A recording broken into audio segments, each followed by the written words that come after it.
Hi everyone and welcome to Apprenticeish, where we talk all about apprentices, apprenticeships, kind of. Okay, so, oh wait, I'm literally gonna insert a clip of what happened all of 2 seconds ago. Oh my gosh.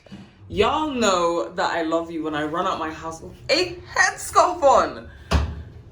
The rain has basically made my feet, you know when you walk, yeah, your feet are so wet that there's literally bubbles in between your toes.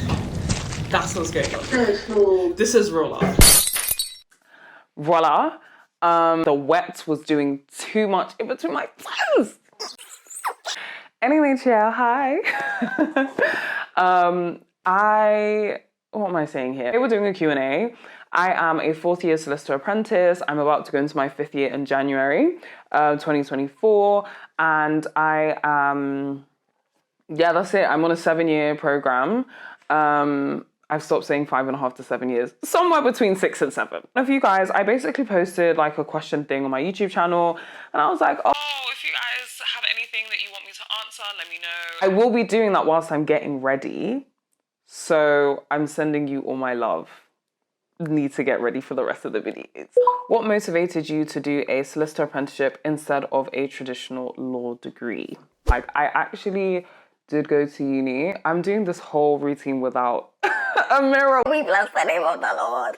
The mirror is so far away and I don't have my glasses, so I can't really see. But yeah, so I did go to university. I went for a total of 3 months. Wow. The plan was always to do a solicitor apprenticeship, honestly, because I mean, there are so many benefits, but being entirely realistic, like with the lifestyle that I was leading at that time, there's no way that I could have transitioned well to being like a full uni student. I had to understand within myself, like, as much as I love law, I have to consume it in a way that I can actually understand and comprehend. And that works very well with being able to do an apprenticeship. You know, people, I don't want to say people give the generic reasons, but like there are like more wider reasons why people do apprenticeships. So, you know, you don't have the, in fact, I even made a whole video about it. I'm not about to repeat it. I'll put it in one of the iCards. So yeah, there are reasons why you should do an apprenticeship. But for me personally, it was more personal than just, oh, I can get a job and I can earn money and like buy a house and do all this kind of stuff. It's just, I literally needed to learn in this particular format.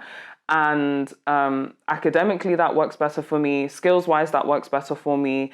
And also the lifestyle that I was living, I needed to earn money. Okay, so the second question is, how did you find the application and selection process for the apprenticeship? Horrid. Absolutely horrid. There are some places that literally had like, you had the application, then you had a video interview or a critical thinking test, then you go into the firm, you do a literal written test, then you do a group task in the assessment center, and then you have a one-on-one interview. That's 5 stages already, because there are other companies who have just 3 or 2. And then on top of that, some of them were asking for you to come into the firm and work. But to ask someone who has just gone through A-level, like they just finished their A-levels, in fact, they're still undertaking their A-levels, to go through a 6-stage or a 5-stage or a 4-stage process, to me seems a bit extreme. On the other hand, there's a reason why that happens. Like for law, you're going to be doing it for a significant period of time. 6 years, you need to make sure someone is competent, dedicated, and actually wants to do it, not do an apprenticeship just because it sounds good. You understand why it's so intense, but also I didn't like the application process.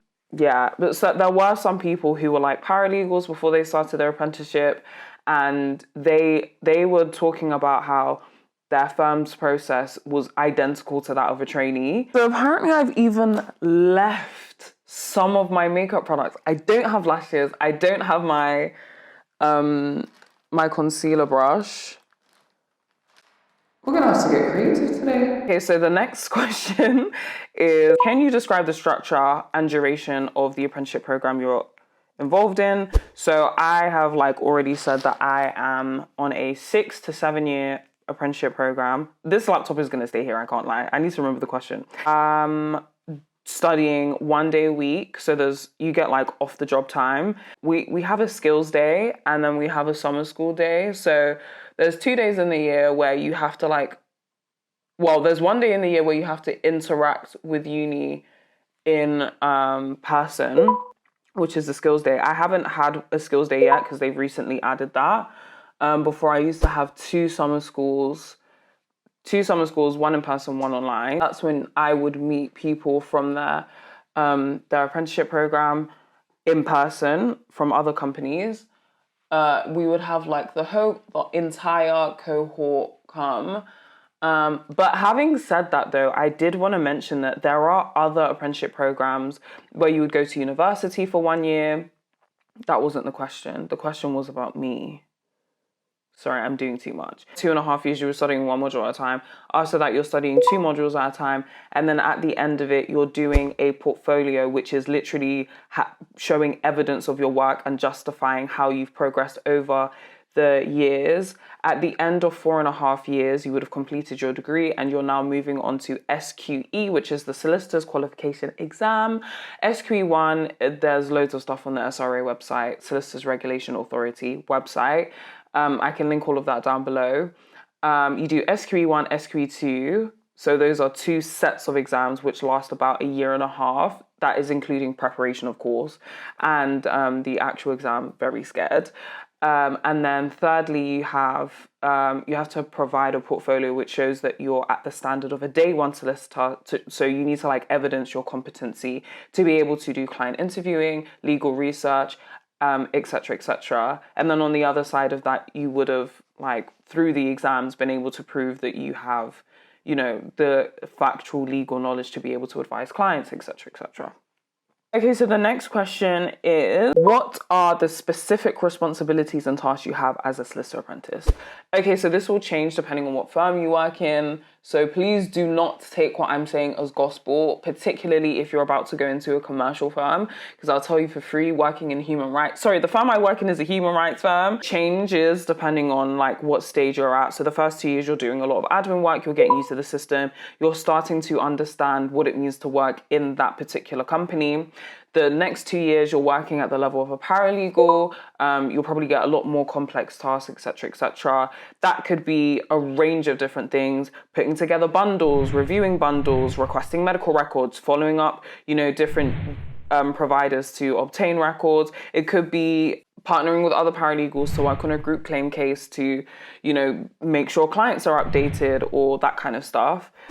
Then the next 2 years, I will be moving into my trainee trainee portion of the apprenticeship. So more complicated work. Can't really talk on that because I'm not there yet. Responsibilities and tasks, a lot of drafting, a lot of reading, legal research and compiling documents together. Just thinking about like the business aspect of the case, the cost of like running cases, how to, you know, appropriately pick an expert. At what stage do you pick an expert? How do you choose an expert? Love you guys. That's a great summary. Okay, next question.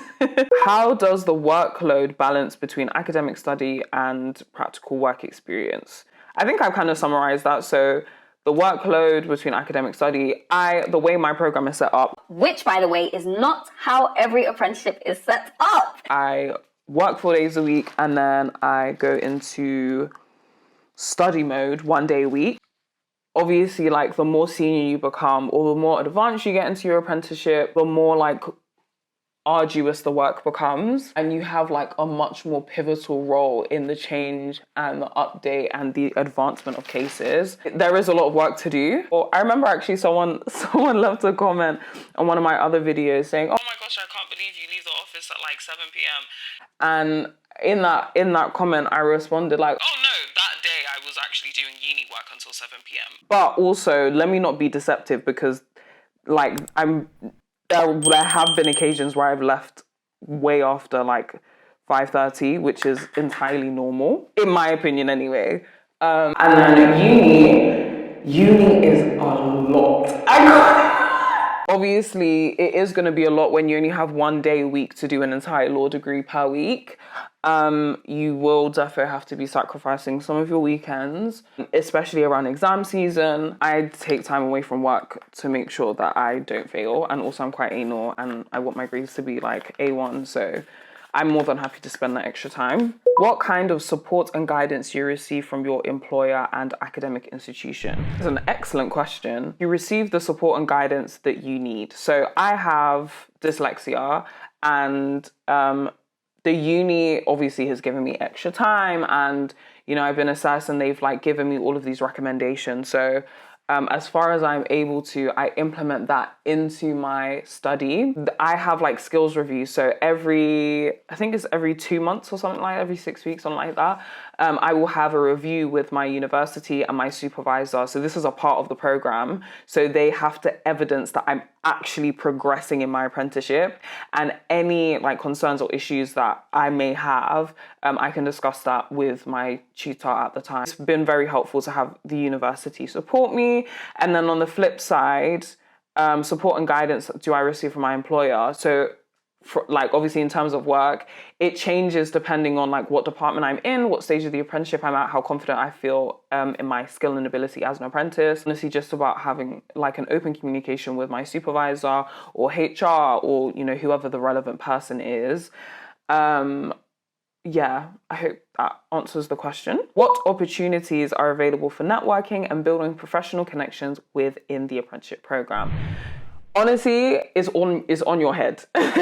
You have to like make the effort to go to the work socials, to go to, be a part of clubs and societies at work. The only thing that I can think of that the apprenticeship kind of like you probably would be in like by force is the summer school in person. Other apprenticeship programs, that some of them, they go to university for the first year of their apprenticeship. So they would be far more immersed in the university experience than I ever would be, considering I only have to be in university 1 day a year. There are so many groups attached to universities or attached to just like different literal companies or groups set up for the purpose of furthering and advancing apprentices, making sure that there's an actual community there. So I am not that great at attending them because I'm busy. However, I have been to like 1 or 2, and people are so lovely. And some of you guys, sometimes I go there and like I meet some of you guys, and it's honestly the best thing ever. I'm usually quite tired when I see you, but trust me, I see you and I'm sending you all my love. The next question is, have you encountered any challenges or obstacles during your apprenticeship, and how have you overcome them? I feel like that's such a loaded question. You know what's so unfortunate? This was literally my favorite blush. I brought the wrong shade and they discontinued it. So I had to pay £30 to order it from the US. Outrageous. I'll talk about one challenge that I came across. When I first started, I think maybe a bit in shock that I actually ended up getting an apprenticeship. And so there was a part of me that didn't feel as confident as I do now. Like, I feel like now I take up space in my own way. I honestly, if you see me at work, guys, I am always smiling.